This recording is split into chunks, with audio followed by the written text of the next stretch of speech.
కొంచెం time పెట్టగలిగితే part time అయినా సరే చేసుకోవచ్చు. ఓకే, రిస్క్ లేదు, పెట్టుబడి లేదు. ఓకే, దీనిలో ఏం పెట్టాలి అని తెలుసుకుంటే నేను నోటి మాట మీ పెట్టుబడి, కొంత సమయం మీ పెట్టుబడి అని చెప్పారు మా సీనియర్స్. ఇదైతే నేను పెట్టుకోవచ్చు కదా.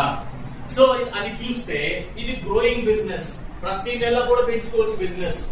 కనీసం సంవత్సరం మన మినిమం 2-3 రెట్లు అవుతుంది మన ఇన్కమ్.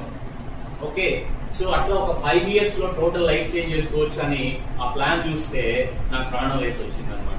ఆ విధంగా డైరెక్ట్ సెల్లింగ్ ని స్టడీ చేసి రైట్ ఇదంతా తెలుసుకుని నేను ఇన్వాల్వ్ అయ్యాను. చూడండి, ఇది ఇప్పుడు మన ఇండియాలో 88 లక్షల మంది పనిచేస్తున్నారు. మీకు ఎవరికి సందేహం అక్కర్లా, డైరెక్ట్ సెల్లింగ్ అంటే ఇదంతా స్కీమో సబ్బులు పేస్ట్ అమ్మేటువంటి చిన్న బిజినెస్ అనుకోకండి. So great opportunity. ఇప్పుడు డైరెక్ట్ సెల్లింగ్ లో ఎంత మంది అంటే గ్రాడ్యుయేట్స్, డిగ్రీస్ హోల్డర్స్ 78% ఇన్వాల్వ్ అయ్యారు. బీటెక్, ఎంటెక్, ఎంబీఏలు అందరూ వస్తున్నారు ఇప్పుడు డైరెక్ట్ సెల్లింగ్. ఖాళీగా ఉన్నోడు చేసే బిజినెస్ కాదు ఇది, రైట్? కాబట్టి ఇంకా భయంకరమైన ఫ్యూచర్ అన్నమాట. రానున్న 2030 నాటికి అద్భుతంగా గ్రో అవబోతుంది. ఇప్పుడు చూడండి, ప్రతి సంవత్సరం 4.4% గ్రోత్ వస్తుంది. Wellness products 64% and personal care 24%.